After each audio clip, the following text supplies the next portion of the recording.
ॐ नमो भगवते वासुदेवाय। ॐ श्रीकृष्णाय परब्रह्मणे नमः। अथ श्रीमन्नारायणीयं चतुर्थं दशकम् अष्टाङ्गयोगवर्णनं योगसिद्धिवर्णनं च। कल्यतां मम कुरुष्व तावतीं कल्यते भवदुपासनैयया स्पष्टमष्टविधयोगचर्यया पुष्टया श्रुतव तुष्टिमाप्नुयाम् ब्रह्मचर्यदृढताभिर्ययमैराप्लवादि नियमैश्च पाविताः कुर्महे दृढममी सुखासनं पङ्कजात्ममपि वा भवत्पराः तारमन्तरनुचिन्तयन् सततं प्राणवायुमभियम्य निर्मलाः इन्द्रियाणि विषयादथा प्रपाद्यात्महे भवदुपासनोन्मुखाः अद्भुतेव पुषिते प्रयत्नतः धारयेम दिशणामूर्मुहुः तेन भक्तिरसमन्तराद्रताम् उद्वहेम भवदङ्घ्रिचिन्तकाः स्फुटावयभेदसुन्दरं पद्मपुः सुचिरशीलनावशात् आश्रमं मनस् चिन्तयामहे ध्यानयोगनिरता स्वधाश्रयाः ध्यायतां सकलमूर्तिमीदृशि उन्मिषन्मधुरात् गृहात्मतां सान्द्रमोदर स्वरूपमान्तरं ब्रह्मरूपमयितेव भासते तत्समास्पदनरूपिणीं स्थितिं तत्त्व समाधिमयि विश्वनायकाम् आश्रितः पुनरतः परिच्युतौ आरभेमणि च धारणाधिकम् इत्थमभ्यसननिर्फलो न त्वत्परात्मसुखकल्पितोत्सवाः मुक्तभक्तकुलमोहिताङ्गताः सञ्चरेम शुकनारदादिभिः त्वत्समाधिविजये तु यः पुनः मंशुमोक्षरसिकः क्रमेण वा योगवश्यमनिनं षडाश्रये उन्न यत् यजसुष्म नैशनैः लिङ्गदेहमपि सन्त्यजन्नतः लीयते त्वयि परे निराग्रह ऊर्ध्वलोक कुकुतुकीतमूर्धतः सार्धमेव करणैर्निरीयते अग्निवासरवलक्ष लक्षपक्षगैरत्र रायणनुज शाच दैवतैः प्रापितो रविपदं भवत्परोः मोदवान् ध्रुवपदान्तमीयते आस्थितोऽथ महरालये यदा शेषवक्त्रदहनोष्मनाद्यते ईयते भवदुपाश्रयस्तदा वेदसः पदमतः पुरैव तत्र वा तव पदेऽथवा प्राकृतप्रलययेति मुक्ततां स्वच्छया खलु पुरा विमुच्यते संविभिद्य जगदण्डमोजसां तस्य च श्रुति पयोमहो निरव्योमहत्प्रकृतिसप्तकावृतीः तत्तदात्मकतय विशन् सुखी याति ते पदमनावृतौ विभो आश्रित आश्रित आश्रित आचिरादिगतिमीदृशीं व्रजन् विच्युतिं न भजते जगत्पते सच्चिदात्मक भव गुणोदयान् दयान् उच्चरन्तमनि मनिलेश पाहि माम् इति श्रीमन्नारायणीये अ- अ- अष्टयोगवर्णनं योगसिद्धिवर्णनं चेति चतुर्थं दशकं समाप्तं नारायणाखिलगुरो भगवन्नमस्ते नारायणाखिलगुरो भगवन्नमस्ते अथ श्रीमन्नारायणीयं पञ्चमं दशकं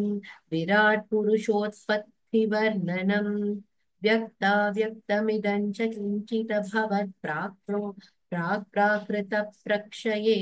मायायां गुणसाम्यरुद्धविकृतौ त्वय्यागतायानयम् नो मृत्युष्टदा मृतत च समन् पूर्णाहुना पूर्णान्हुनारत्र रात्रैः स्थितिः तत्रैकस्त्वमशिष्यता किल परानन्द प्राकाशात्मनाम् कालः कर्मगुणाशजीवनिवहा विश्वं च कार्यौ विभो चिल्लीलारतिमेयुषि त्वयि तदा निर्लीनता माययुः तेषान्नैव वदन्त्यसत्त्वमयि भो षट्यात्मना निष्तिष्ठताम् नो चेत् किं गगनप्रसूनसदृशाम् भूयोद्भवेत् सम्भवः एवं च द्विभिरातकालविगता विश्रान्ति वृक्षात्मिका बिभ्राणे त्वयि सुक्षुभे त्रिभुवनि भावाय माया स्वयं मायातः खलु कालशक्तिरखिलाश् दृष्टं स्वभावोऽपि च प्रादुर्भूय गुणान् विकास्य विदधुस्त तस्याः सहायाक्रियाम्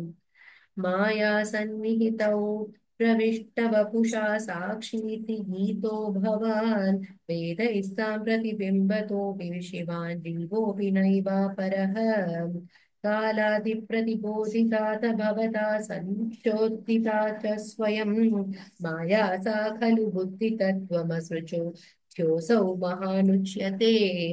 तत्रासौ त्रिगुणात्मकोऽपि च महान् सत्त्वप्रधानस्वयं जीवे अस्मिन् खलु निर्विकल्पमहि महि मृत्युद्बोध निष्पादकः चक्रेऽस्मिन् सविकल्पबोधकमहं तत्त्वं महान् कल्मषौ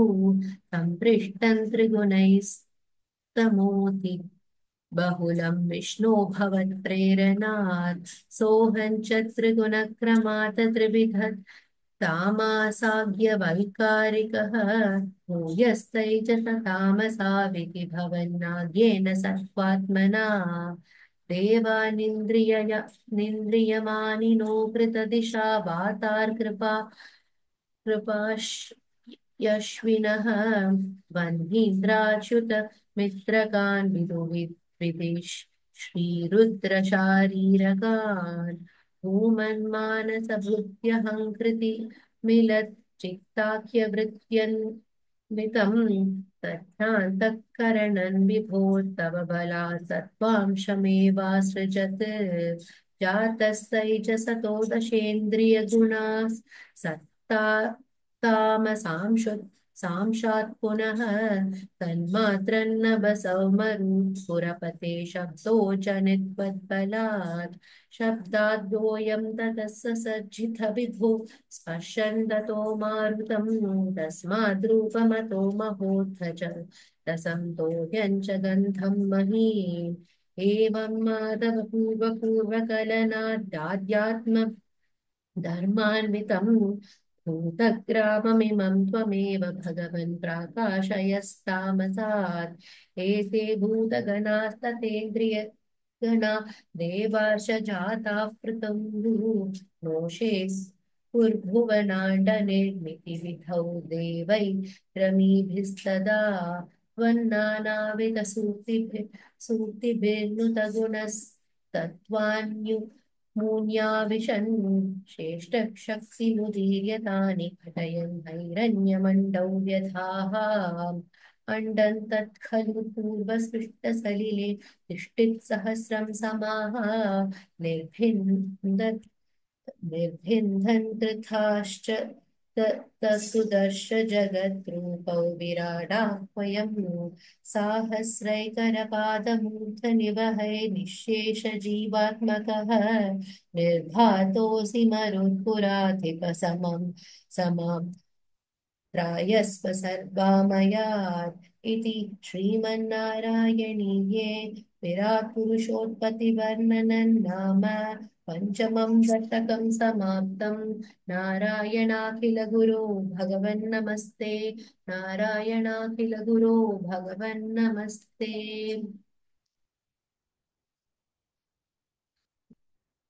अथ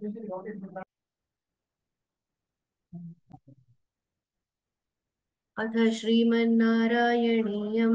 षष्ठं दशकं विराट्देहस्य जगदात्मत्ववर्णनम् एवं चतुर्दश जगन्मयतां पातालमीश तव पादतलौ वदन्ति पादोत्वदेशमपि देवरसातलन्ते गुल्फद्वयं खलु महातलमद्भुतात्मन् जङ्गे तलातलमथो सुतलं च जानु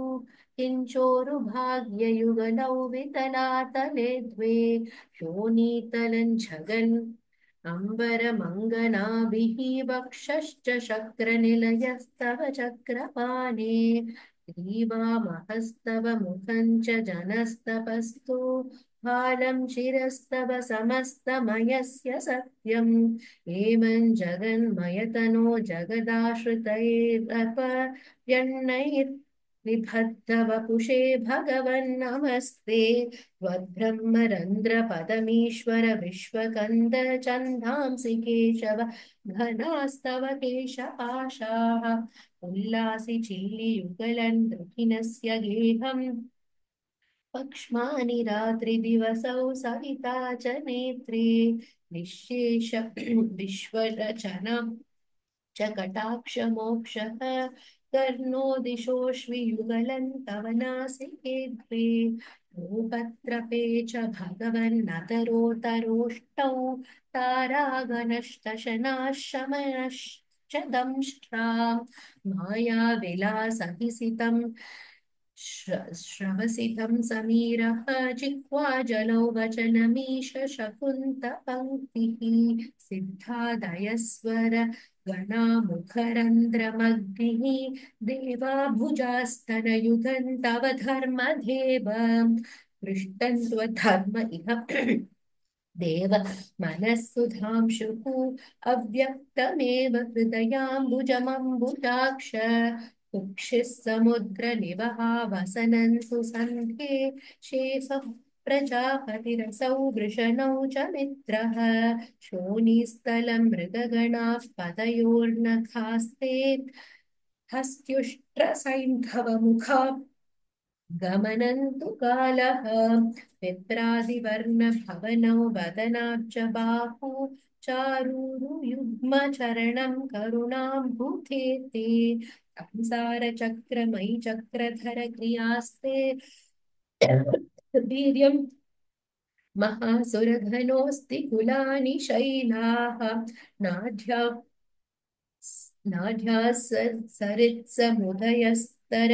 वक्षरोम जीयादिदौ वपुरनिर्वचनीय नीश ईदृग्ज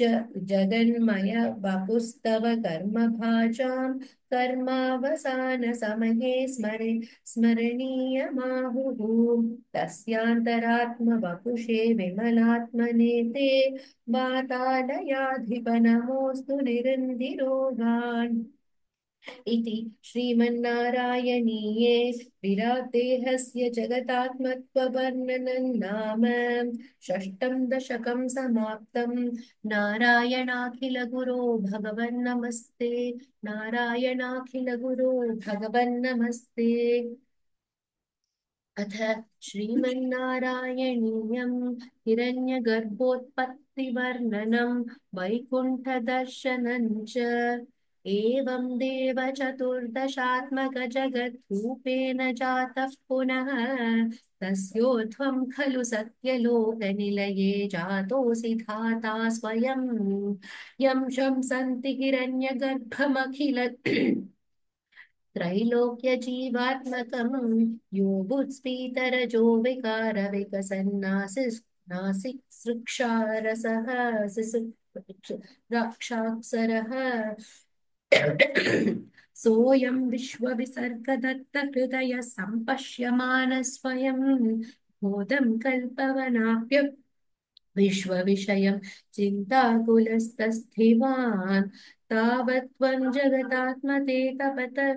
तपेत्येवं हि वैहायसीं वाणीमेन मम शिश्वशः श्रुतिसुखां पूर्वंस्तपः प्रेरणाम् कोऽसौ मा वदत् पुमानिति जला पूर्णे जगन्मण्डले दिक्षु द्वीक्ष्य किमप्यनीक्षितवता वाक्यार्थमुत्पश्यताम् दिव्यौ वर्षसहस्रमाततपसा तेन त्वमाराधित तस्मै दर्शितवानसि स्वनिलयं वैकुण्ठमेघाद्भुतम् माया यत्र कदापि नो विकुरुते भाते जगद्भ्यो बहिः शोकक्रोधविमोहसाध्वमसु स्वसमुखा भावास्तु धूरङ्गताः सान्द्रानन्दजरी च यत्र परमज्योतिः प्रकाशात्मके तत्ते धाम विभावितौ विजयते वैकुण्ठरूपौ विभो यस्मिन्नाम चतुर्भुजा हरिमनिष्यामा बदात्पिषः नानाभूषणरत्नदीपितदिशो राजात्विद्मा मानालयाः भक्तिप्राप्त तथा विधोन्नतपदा दीव्यन्ति दिव्या जनाः तत्ते धाम निरस्त सर्वशमलै वैकुण्ठरूपं जये नानादिव्यवधूजनैरभिवृता विद्युल्लतातुल्यया विश्वोन्मादनहृद्यगात्रतलया विद्योतिता शान्तरा त्वत्पादाम्बुजसौरभैर्मुखकुति का लक्ष्मी स्वयं लक्ष्यते यस्मिन् विस्मयनीय दिव्यविभवन्तस्ते पदं देहि मे तत्रैवं प्रतिदर्शिते निजपते रत्नासनाध्यास्थितम् भास्वत्कोटिलसत्किरीट कटकाघ्राकल्पदीप्राकृती श्रीवत्साङ्गितमातकौस्तुभमणि छायारुणारुणानं कारणम् विश्वेशान्तव रूपमैक्षत विधिस्तते विभो भातु मे कालाम्भोदकलाय कोमलरुचि चक्रेण चक्रन् दिशाम् आवृण्वानमुदारमन्दहसि तत् स्यन्दः प्रसन्नाननम् राजत्कम्बु धारिपङ्कजधर श्रीमद्भुजामण्डलम् स्रष्टुस्तुष्टिकरौ वपुस्तव विभो मुद्रोग मुद्वासयेत् दृष्ट्वा सम्भृतसम्भ्रमः कमलभूस्त्वत् पादापातोरुहे पादपाथोरुहे हर्षावेशवशपदो निपतितः प्रीत्याकृताधीर्भवन् जानास्येव मनीषितं मम विभो ज्ञानं तदा पादय द्वैताद्वैतभवत्स्वरूपप रूपपरमित्याष्टन्त्वान् भजे आद्रा मे चरणे विनम्रतवत्तम् हस्तेन हस्ते स्पृशन् रोदस्ते भविता न सर्गविधि बन्धोऽपि सञ्जायते इत्याभाष गिरं प्रतोष्य नितरां तच्चित्तगूढस्वयं सृष्टौ तं समुदैरयः स भगवन्नुल्लासयोल्लागतम् इति श्रीमन्नारायणीये हिरण्यगर्भोत्पत्तिवर्णनम् वैकुण्ठदर्शनं चेति सप्तमं दशकं समाप्तम् नारायणाखिल गुरो भगवन् नमस्ते नारायणाखिल गुरो भगवन् नमस्ते